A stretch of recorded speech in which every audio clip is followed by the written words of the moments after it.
Hi there, my name is Evan White. I'm the director, the art director and designer of Under the Gumtree magazine, and I'm sitting here with Skip Lee, who is our featured artist in the fall 2020 9th anniversary issue of the magazine, and we're here to talk a little bit about how the magazine came into being, how this issue of the magazine came into being, and a little bit about Skip's approach to his artwork, and how we first met.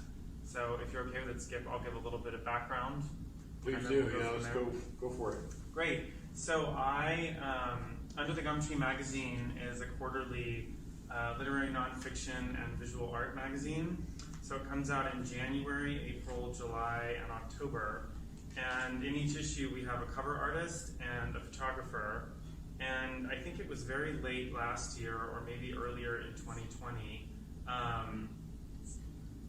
in December of last year, I'm being told by our producer, that I stumbled across Skip's artwork in a gallery and started a conversation with his agent, Carol Brewer, at the time. It was only one piece from Balancing Act, it wasn't the full series.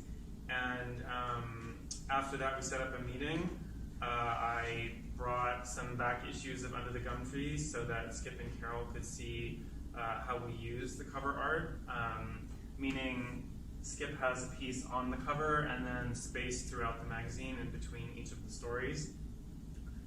We had a good conversation, it went well. And it's now been almost a year, and here we are, we have a finished magazine to show for it. And I think it's been requested that I talk about how I choose the artwork, and I think I wish that I had a more sophisticated answer than just saying, you look at a collection of things, and some of them you like, and some of them you don't. Not to say some are better than others; it's just some speak to you and some don't. And when I saw one of Skip's pieces on the wall, I just thought, oh. And the kind of light bulb went off, and that was why I wanted to meet Skip, talk to Carol more, see how this might work. So yeah, that was the genesis of the original conversation. And the original plan for this magazine was to have an in-person launch party. This, of course, was pre-COVID, and the photographer is also a friend of mine, Fernando Socorro. And the plan was to bring our artist and our photographer with some of our prose contributors together at an event in Davis, which didn't end up working out. So now we're here in front of the camera, just the two of us. But this is nice too. Yeah, because of COVID. Because of COVID. Let no one say there aren't a few silver linings.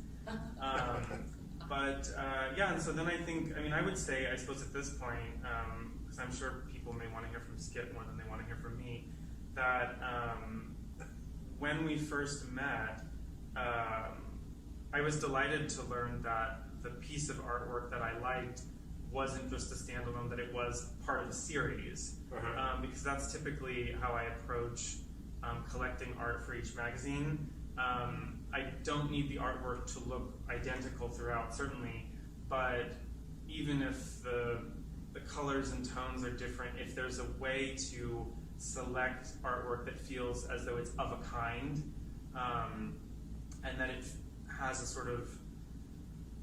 a feeling of cohesion from the beginning to the end of the magazine, that's kind of what I'm looking for. And of course, I think I picked pretty diverse pieces from the Balancing Act series. Like it's not like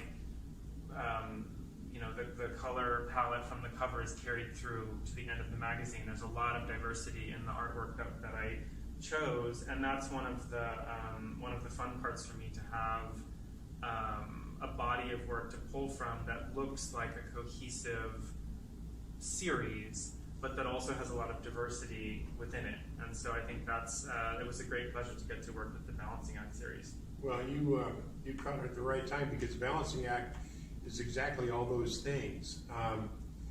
What you see here, you've got 3 paintings. That one is Balancing Act. This is another body of work that it was a real small body, and I got disinterested in it, but it was a continuation of a bunch of drip paintings, and I call this one Tapestry. And this is Tapestry 2, and I've got 2 others, and then that was it. And then I launched into this balancing act series, and I think what really stimulated the whole idea of getting a broad body of work was my wife and I we went to LA, and we stopped into the J. Paul Getty Gallery in Glendale, and Gerhard Richter had a wonderful, huge show, and his whole theme was, I'm going to paint all these paintings, and they were about 8 foot by 5 foot paintings, these huge things, without using a brush.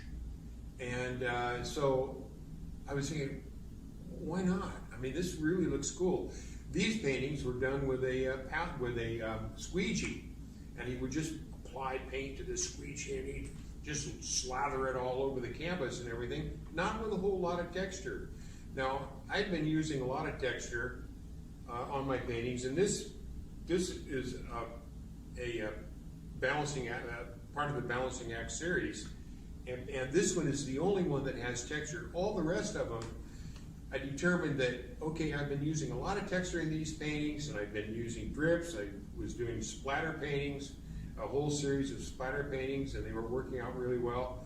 But this balancing act thing was absolutely devoid of texture. It was going to be just grinding the paint into the canvas and letting the canvas be the texture.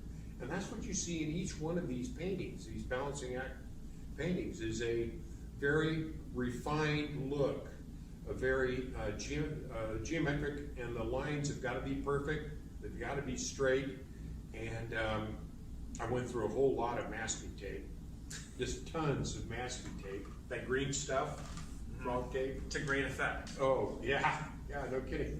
And then on some of these paintings, I developed a little, you'd think I was using a line brush where these striped guys that stripe cars get these perfect lines. Well, I couldn't do that. So I used frog tape on one side and frog tape on the other, and then I filled in the gap, and I got this perfect stripe. And each one of these paintings has got some kind of a zippy little line in it that just kicks it into something different. It either balances it out, or it adds some excitement to the painting. And you see that on this painting here, and also on that one. And if you get the book, you'll see about 6 paintings in here. I think there's more than that. There might even be closer to 10 or 12. And each one is dealing with that kind of refined line, and also, like on the cover, you see going from like a cool white to a gray to a warm pink, and I'll do that a lot in these in this balancing act. Mm-hmm. But it was all kind of influenced by this Gerhard Richter and the J. Paul Getty years ago. Well, it's interesting that you talk about the color gradients, because a lot of the paintings are so bold and striking that to have the color gradients the way the one on the cover does adds such a kind of unexpected softness to the painting. Really sensitive. Yeah. It makes them, it softens them and makes them, I think it adds to the texture of them. And I would say also that you were talking about the lines. I think that was one of the things I wouldn't have articulated it in that way. But I think after looking at all of the paintings in this series, there is a kind of welcome, very controlled little burst of chaos that each one of these lines brings. It's something that just disrupts what's expected or what's otherwise balanced about it. And I suppose that's part of what caught me way back when I saw the original painting was, it had all of these things going for it. I think it was one of the maybe 2 in balancing act that are blue, and then they have a burst of like neon orange. Uh-huh. I think there's more than one of those, but in any case, there's at least one of them. And it was something that was so bold and vibrant and unexpected that was actually the painting that made me want to talk to you. That's a good one. It's not the one I was thinking of. And I would say also that, and I have a question that I'm building toward here, so hang tight. But the painting that I thought, the first painting of yours that I saw that made me want to reach out and see what we might be able to do was, my original thought was, oh, that would be a great piece for the cover. And this invariably happens to me. Every single one of these issues, I'll either look at a single painting or a body of work from someone, and I'll think, oh, that's the cover image. That's the cover image for sure, no question, put it away now, we're done, it's the cover image. And I don't think even once has ever been the cover image. It has never worked. I don't know why, I have no idea, but I would say that, I'll set up the cover with the margin on the left-hand side and the title, and then you just start dropping pieces in, and I started with the first one, the one I wanted originally, and it just didn't click the way it needed to. And it wasn't about the painting, it was about the cover, because the painting now has competition. It's got typography and it's got a colored bar and everything else. And then this one was actually the second one, and as soon as I saw it, I thought, oh, I'm done. That's done. The cover for this magazine, the whole magazine at this point, and they average about 75 pages, 75 to 80 pages, and it might take me 3 or 4 nights of 2 or 3 hours a piece worth of work to get them done. Usually for each issue, one whole evening is just figuring out the cover. It's just figuring out the cover, and there's nothing technical about it. It's just you try it. Does it work? No, next one, and it just takes a lot of time. But the cover art is very important because it informs the color palette of the rest of the magazine. That's a little something. If you end up buying this issue of the magazine, you'll see that all of the colors throughout the magazine, each section of the stories are assigned a different color from this piece of cover art. But anyway, so all this to say that it was wonderful to get to draw from the entire body of work, the series. And the question that I alluded to years ago that I was going to ask you is, how do you know when you're done with a series? And when you're working on a series, is that all you're doing, or are you doing some balancing act, some like this, some like something else? How does that work for you? When I'm focused on a series like this, I'm always thinking about it, because when I'm into a painting and I'm using a certain palette, and I don't want to deviate, I don't want to get it too confusing, because you see, most of these paintings are not very limited. They're all very limited palette.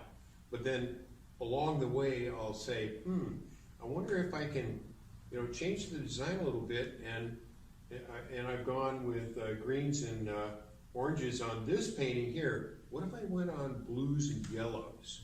And let's see what we can do with that.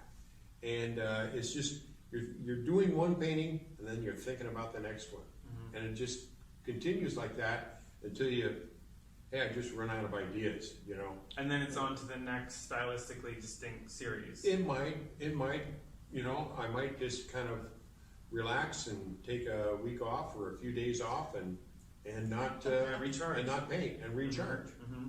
and do something like maybe this thing again. Mm-hmm. Might get into that. So sometimes you go back to a style or a device that you were using earlier. Yeah, mm-hmm. Right. So how long did it take you to complete the Balancing Act series? And there's, what did we say at the beginning, about 20 pieces? About 20 pieces. Mm-hmm. I was actually doing about one a week. Wow.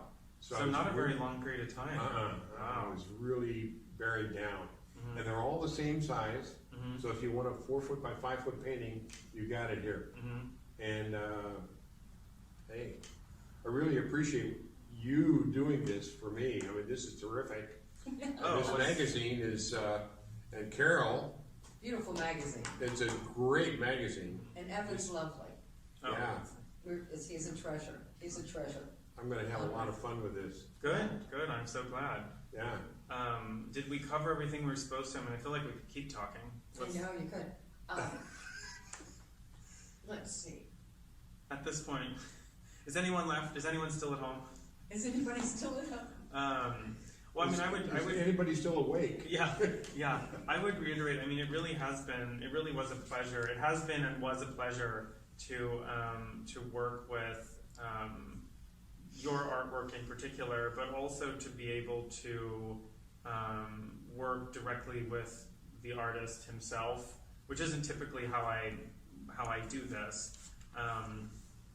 In many of our issues, we partner with an artist collective out of Southern California, which attracts a hugely diverse pool of talent from all over the world, and we typically draw from their stables. And but for this one, as I said earlier, the hope was to have some kind of local, merging of the worlds, the art world, the literary world, in a big event, and but instead we're here, and like we said earlier, this is nice too. And it just really worked well to have stumbled into Carol's gallery in late last year and see this and see it through to completion. It's been very nice. Oh, okay. Thank you. Yeah, my pleasure. You're welcome, and thank you. All right. And thank you for being with us at Sacramento Fine Arts Center, where we're doing this interview. And, it's really an honor to know both of you. So, Thank you, Carol. thank you very much. I can hear Thank the you very applause. Can much. you hear the applause? Oh, yeah, it's there, it's there. It might be canned like a football game. Right. Should we show your socks to everybody because you're Well, such yeah, a go ahead. character? There we go. Okay, what a guy. Yeah, it's very, very appropriate for SpongeBob. There you go.